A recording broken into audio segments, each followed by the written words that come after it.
One.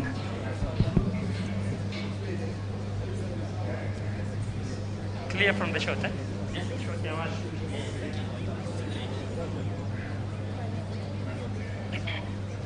Check. What's the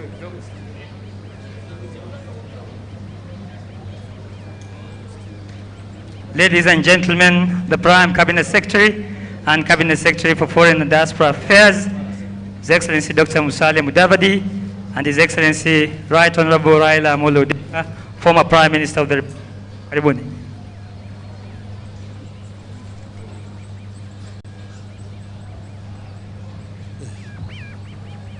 Asante. Thank you very much. Haya. Niko sawa. Your Excellency Dr. Musalia Mudavadi, Prime Cabinet Secretary. Hebu niongezee sauti. Dr. Musalia Mudavadi, Prime Cabinet Secretary and Cabinet Secretary for Foreign and Diaspora Affairs of the Republic of Kenya. Your Excellency Right Honorable Raila Odinga, former Prime Minister of the Republic of Kenya, aka Baba. Leader of the minority, Mheshimiwa Wandai, nimeona Balozi Odembo hapa pamoja na sisi, senior government officials present, colleagues, esteemed colleagues from the Fourth Estate, karibuni sana. May I take this opportunity first and foremost to tender our sincere apology for the delay. We were to start this slightly earlier, but hapajaharibika neno. And welcome to this press briefing. And at this juncture, we are going to have our two esteemed leaders to update us on the status of Kenya's bid on the African Union Commission chairmanship or leadership. And thereafter, we'll have a Q&A. We'll have about 6 questions. We will appreciate that the questions align with the subject of this briefing. And thereafter, we'll have 2 photo sessions. 1, a group photo, and 2, we'll have the 2 leaders alone on the photo. I thank you most sincerely. Without further ado, Your Excellency, the Prime Cabinet Secretary, you have the floor. Okay. Thank you. Can you hear me? Am I audible? Thank you. Good morning, everybody. The Right Honorable Raila Odinga, friends from the media, ladies and gentlemen, good morning. I am pleased to have you all here. Thank you for turning up. Today, I want to update the nation on the status of Kenya's candidacy for the African Union Commission chairmanship. But before I proceed, let me thank the Right Honorable Raila Odinga for the fruitful meeting and progressive discussions we have had this morning. As you already know, the Right Honorable Raila Odinga is Kenya's candidate for the chairmanship of the African Union Commission in the elections slated for February next year, that is 2025. Ladies and gentlemen, on this, we have a visionary leader to fire up the African Union to greater levels. The Right Honorable Raila is a Pan-Africanist who naturally espouses the Think Africa above all guiding principle of the AU Commission. Indeed, he holds dear the African Union's ambition of being a people-centered organization. The candidates' experience and leadership philosophy align with the AU's Commission's values of efficiency, professionalism, and respect for diversity. We have no doubt the candidate will pursue excellence in line with the continent's collective aspirations of the Africa we want in 2063, as framed in the AU's development framework of Agenda 2063. let me laud our President, His Excellency Dr. William Samoei Ruto, for fully endorsing the candidate and continuing to extensively engage with his counterparts in diverse regions of the continent. So far, our candidature has been positively received. The President has energized our foreign policy, thus successfully positioning our country as a champion of African affairs in the international arena. As the Cabinet Secretary for Foreign Affairs, I continue to amplify the President's Track 1 diplomacy by engaging my counterparts across the continent. We do all this for the good of our people, Kenya's national interest, and the prosperity of our continent. Ladies and gentlemen, based on the principle of interregional rotation, this is the time for Eastern Africa to nominate a candidate for the position of African Union Commission chairperson. Therefore, as per the schedule of the AU elections calendar, the deadline for the submission of the regional nominations to the AU Commission is 6th August 2024, 2 months from now. Overall, the campaigns are led by the state with highly experienced and knowledgeable officers. The State Department for Foreign Affairs has established a campaign secretariat which includes the candidate's strategy team. The secretariat will prepare all the briefs for use by the candidate, develop campaign materials, including digital presence, and prepare for the public debate to be broadcast live to African citizens. This will take place 6 months before the election date. Currently, the team is firming up preparatory and application documents together with requisite translations of the resume into 6 AU languages.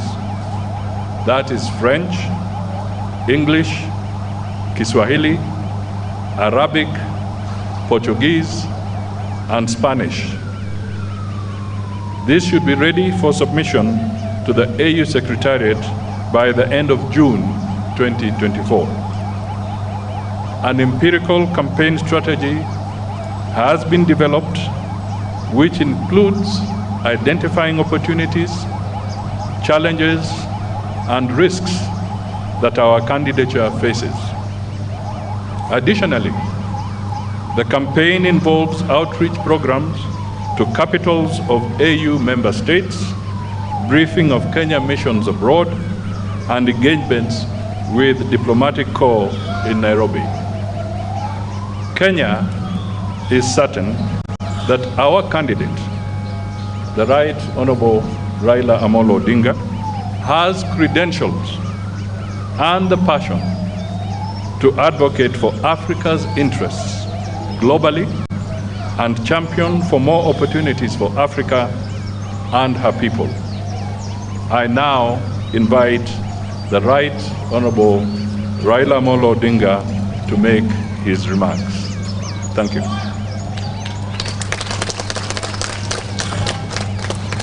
Thank you, Wycliffe.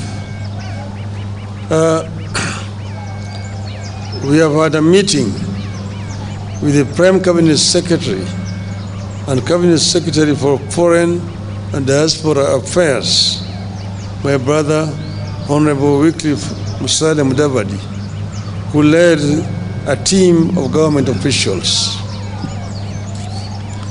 This was in regard to my candidacy for the African Union Commission chairmanship. I wish to reiterate the obvious, that I am vying for a position in Africa, not in the government of the Republic of Kenya. but I need the endorsement of the government of Kenya for that African position. At this meeting, we exchanged notes on the state of the quest so far, the preparations from my side and the government side, and the next steps that require to be taken. The Honorable Prime Cabinet Secretary shared with me the situation and levels of preparation and commitment in the government.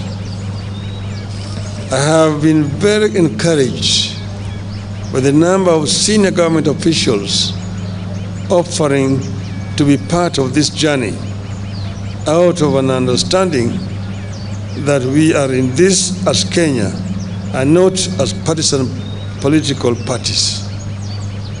I appreciate the offer of support. I shared with the government team the situation and my levels of preparation from outside the government. I assured the team that on my own, I'm making every effort, tapping into my experience, relationships, and understanding of as many nations as I can. With committed and proper coordination, we should be able to clinch the seat.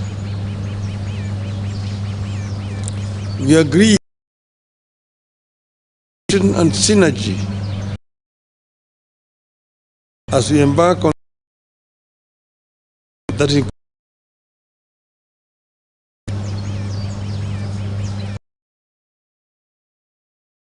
on the need for efficiency, the need to cut bureaucracy, and unveil a well-oiled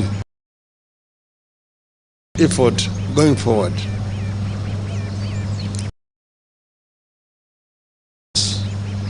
Plans emerge and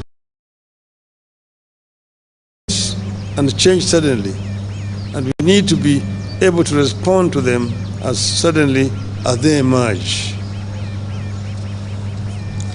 We also agreed on the need to understand the sensitivities in this quest that include national, regional, continental, and global dimensions to this quest, and therefore the need to always act responsibly, bearing all these sensitivities in mind. Once again, I thank Kenyans and the government for the support, and we promise to keep updating the country on the status of the race.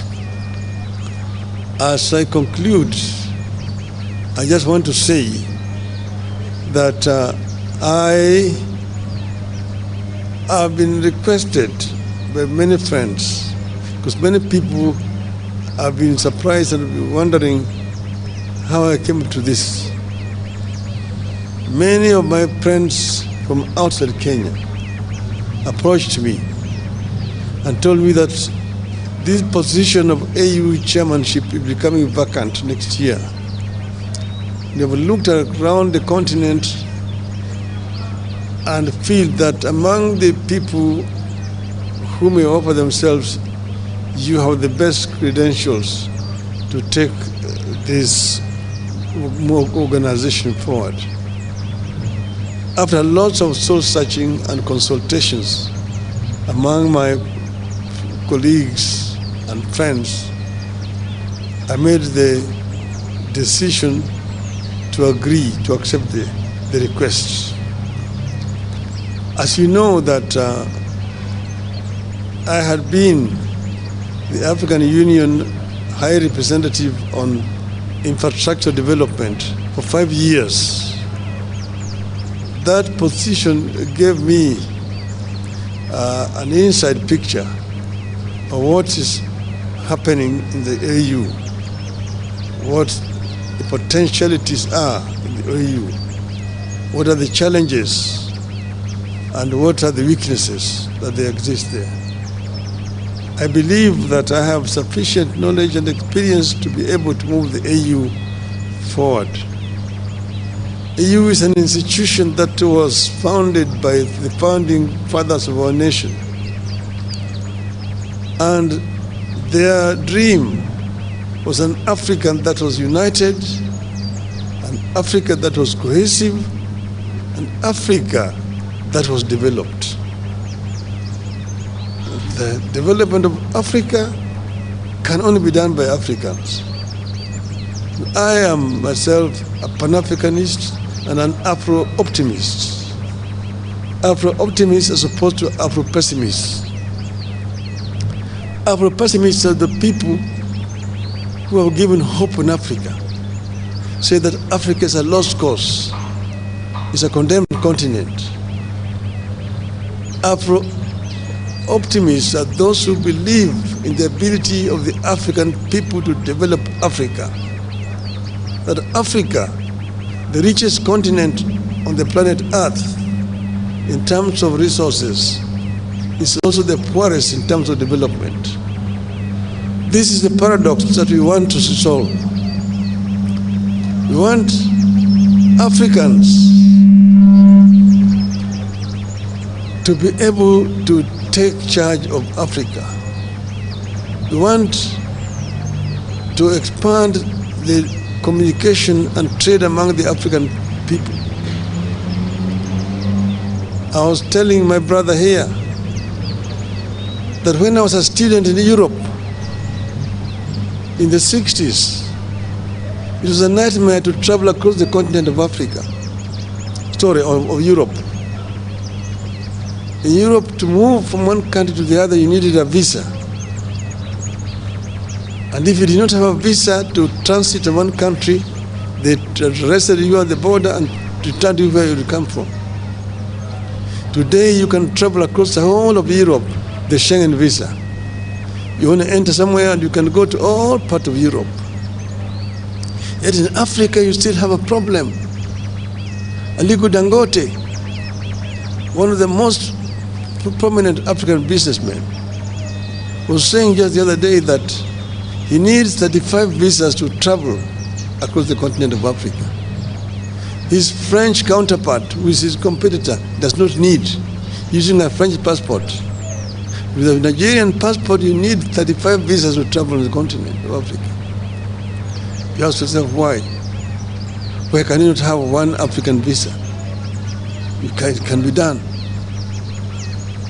We can connect the whole of this continent.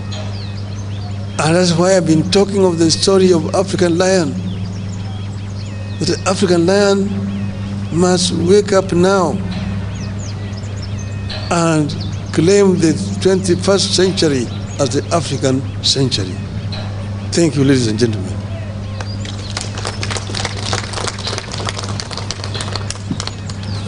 Thank you, the Right Honorable Raila Odinga. Ladies and gentlemen, having listened to Baba, I now wish to make the following concluding remarks. Indeed, despite the world becoming more fragmented and competitive, Kenya believes that multipolarity presents economic and geopolitical opportunities for Africa.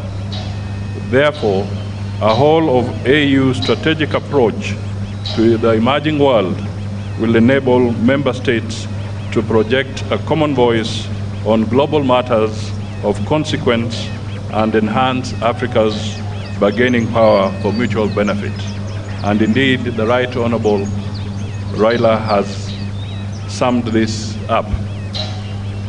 Therefore, for the continent to speak and act as one, the African Union Commission Chair the African Union will have to be more proactive and strategic in overcoming the persistent challenges that beset the African Union, namely funding shortages, logistical inadequacies, and the cyclic nature of conflicts.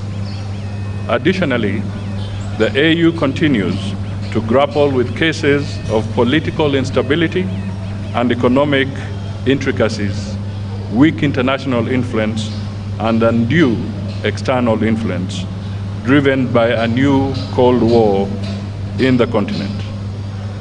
As a continent, we therefore need to focus on dimensions that promote our unity and enhance sustainable development for the citizens of Africa.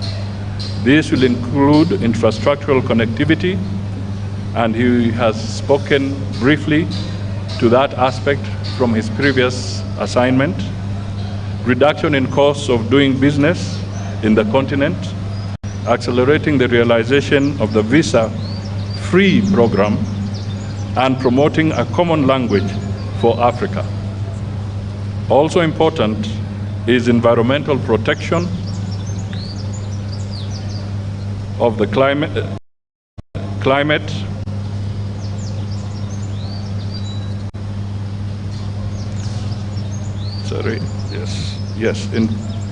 environmental protection of the climate.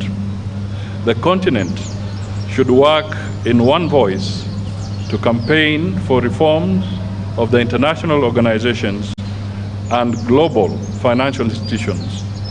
The AU should be represented on the strategic international institutions, including membership to co-decision-making organs of the UN. We shall promote functional non-alignment that strategically seeks to establish mutually beneficial relationships globally. I may just want to emphasize here that the chairman of the AU Commission also holds the seat for Africa on the G20 forum. Ladies and gentlemen, the candidate, Honorable Raila Odinga, is a renowned champion of Think Africa above all. As per the AU values and inherently motivated by the AU vision, an integrated, prosperous, and peaceful Africa driven by its citizens and representing a dynamic force in the global arena.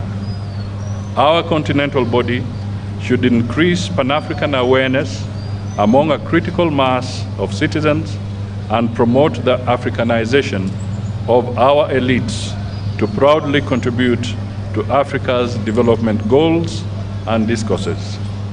Kenya therefore envisions an AU that drives the continent beyond silencing the guns to achieving positive peace, sustainable peace, and security for collective prosperity. We have a long experience of supporting the AU and regional bodies, as well as bilateral engagements to foster peace and security regionally and globally. We envisage an AU that will give a greater voice to the continental crisis that have often become forgotten conflicts, as other global crises elsewhere get huge humanitarian and political attention.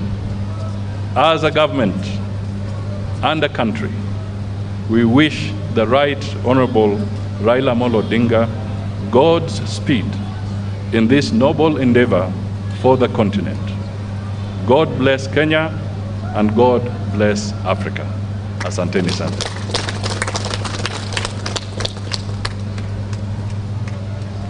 Asante sana.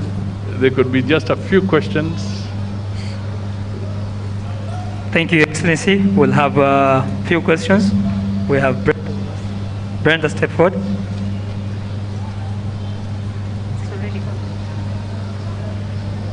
Thank you so much. I have a couple of questions that can be answered by both the candidates, Right Honorable Raila Odinga and... the Saudi? Oh, sorry. I have a couple of questions that could be answered by either the candidate, the Right Honorable Raila Odinga, or the Prime Cabinet Secretary. You have told us you have told us about the benefits that Africa stands to gain from Mr. Raila's candidature. what does Kenya stand to gain strategically for you going for that AU seat? And secondly, the Prime Cabinet Secretary has told us that the President and yourself have been already reaching out to your counterparts from the region and beyond the region, the East African region, trying to get support and push for Mr. Raila's candidature. What is the status of that push? Thank you. Oh, my name is Brenda Wanga from Citizen TV. Okay, maybe I'll comment first. Okay. First of all, a prosperous Kenya is dependent on a prosperous Africa. And we want to make it very clear that as Raila champions issues that affect the Africa continent, Kenya is part and parcel of what he shall be championing. So we are sure that as he moves across the continent, the second aspect of it, from a Kenyan perspective,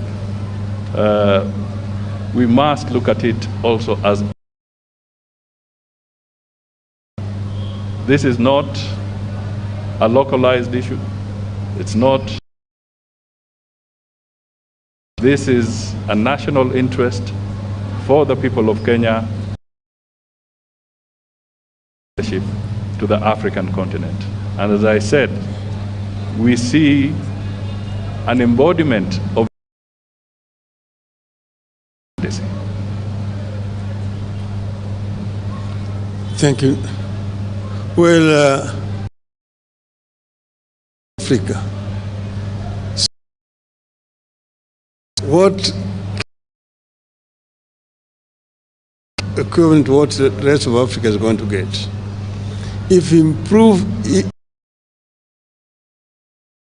a beneficiary,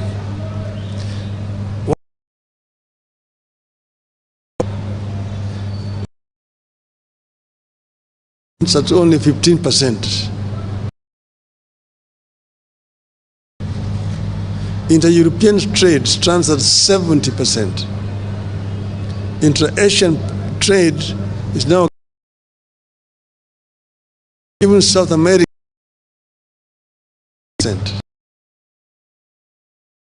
does not trade with itself for reasons, some of which you see, there are non-tariff barriers into it's very difficult for good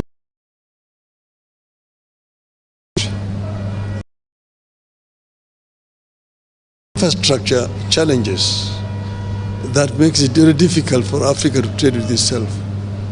You know, Africa continent now 2 years old, but still very little. So this to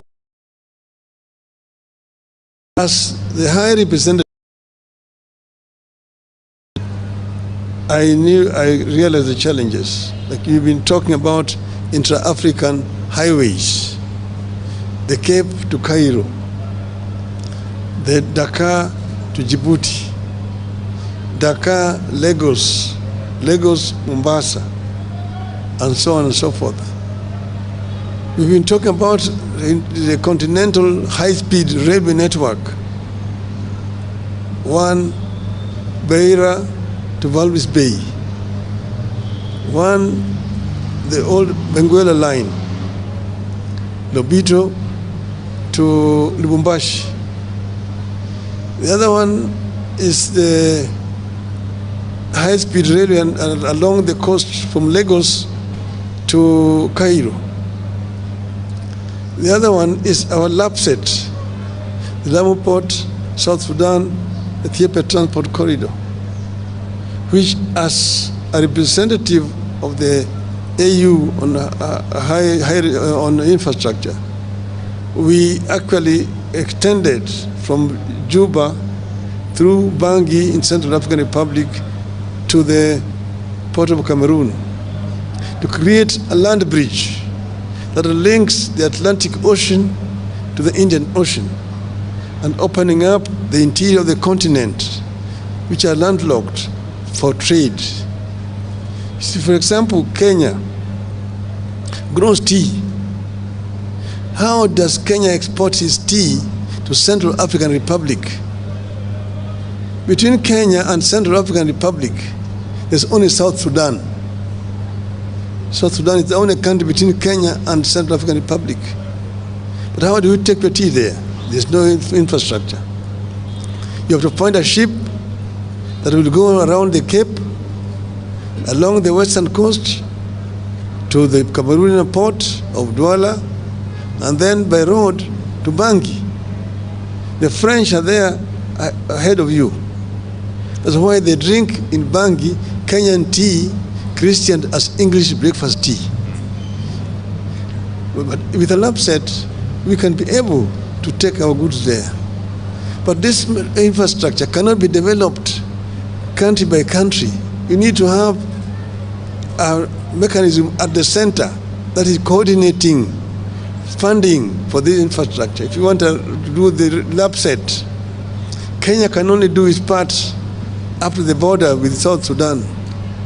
Then South Sudan needs to take it from there to the border with Central African Republic. Central African Republic takes it to Cameroon and to reach there.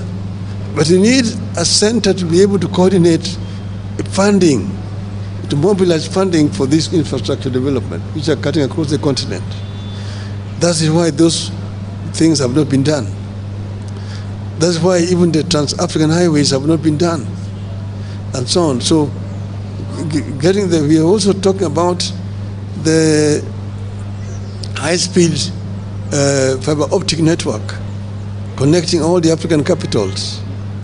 We're talking about open skies to be able to move freely in the African airspace without so much impediment. At the moment, traveling across Africa is a major problem. Recently, when I was going to the funeral of the president of Namibia, we chartered an aircraft here. We had to spend 3 hours at Wilson Airport waiting for clearances of airspaces, the transit countries.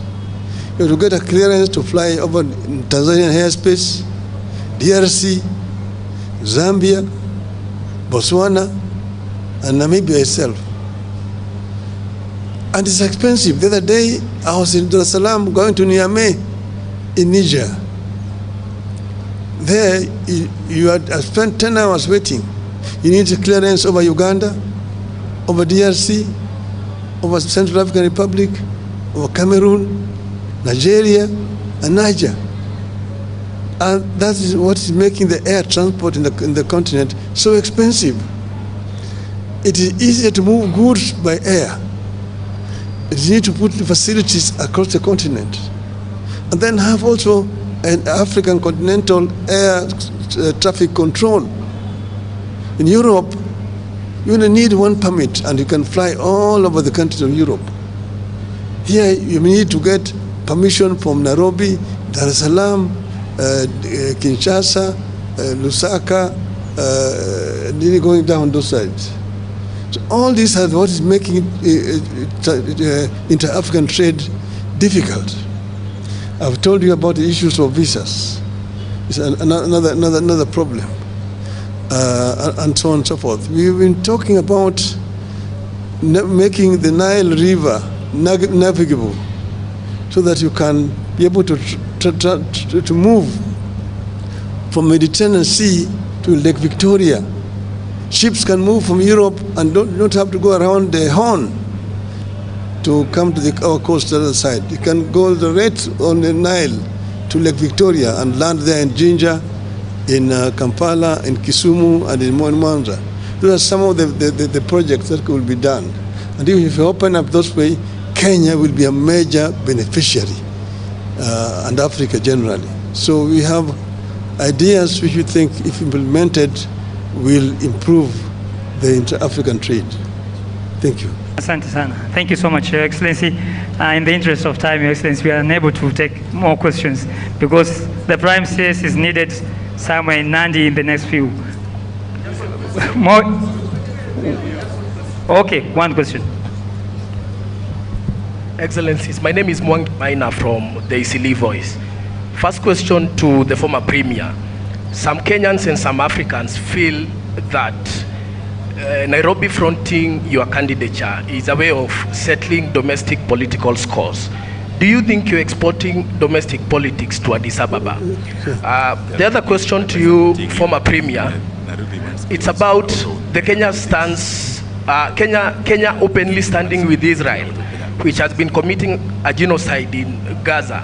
Do you think this could potentially impact your candidature at the African Union Commission next year because of such global geopolitical standing? Asante Mwangi, thank you. No, I mean, I'm a Kenyan, and as I mentioned, nobody has asked me. The Kenya government did not ask me. I made a decision myself that I want to offer myself to serve the continent. And as you know, you cannot run for this position without being sponsored by your country. Your candidature is not valid until your country has said yes. So I was myself pleasantly surprised that the Kenya government said they would support me. I was expecting them to say no. I don't know the reason why they said yes. That is their own decision, it's not mine. I will tell you why we said yes. We said yes because Raila is competent. Yes. And we are looking at Kenya's national interests and Africa's national interests. So this is not about our local issues. And we do not want, and we really want to get the Fourth Estate to help us to project the national interests of Kenya, because it would be a first for Kenya.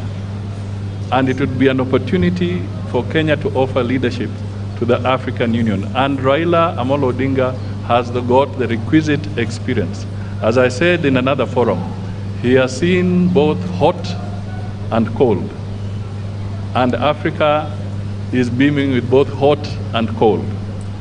And Raila is required on the African continent.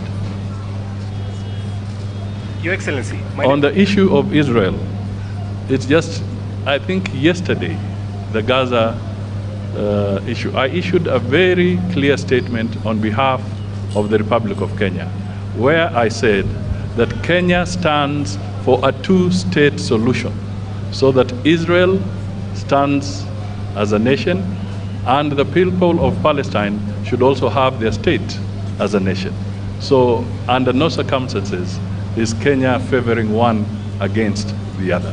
What is important is that the conflict in the Middle East, like in other where there is conflict elsewhere, we call for a peaceful resolution as soon as possible, because the humanitarian crisis is huge.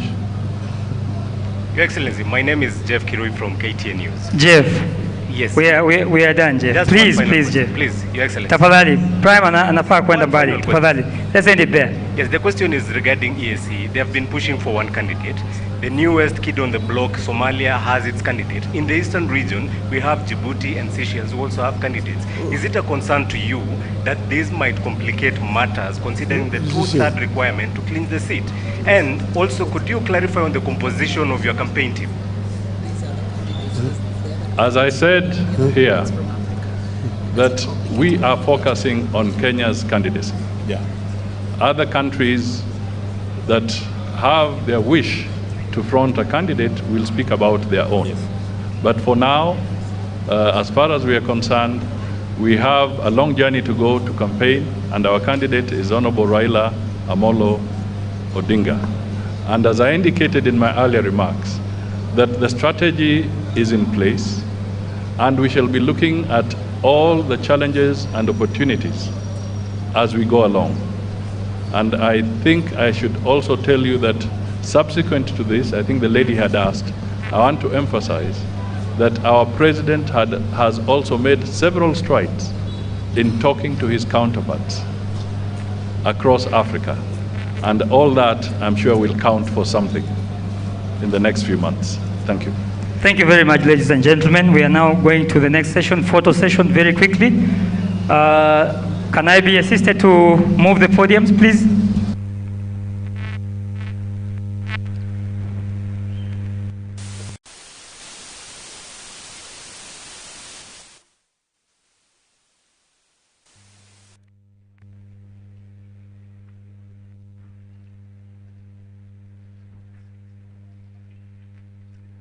So we'll have this one, then we'll have one group photo of the principal flanked by senior government officials while seated.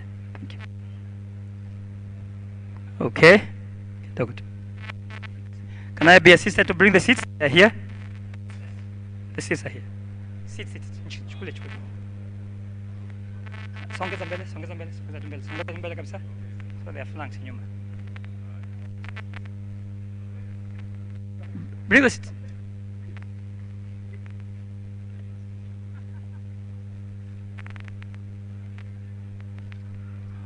Mheshimiwa Wandai, you can flank them from kwa nyuma hivyo na wengine. Chief, please. Yes.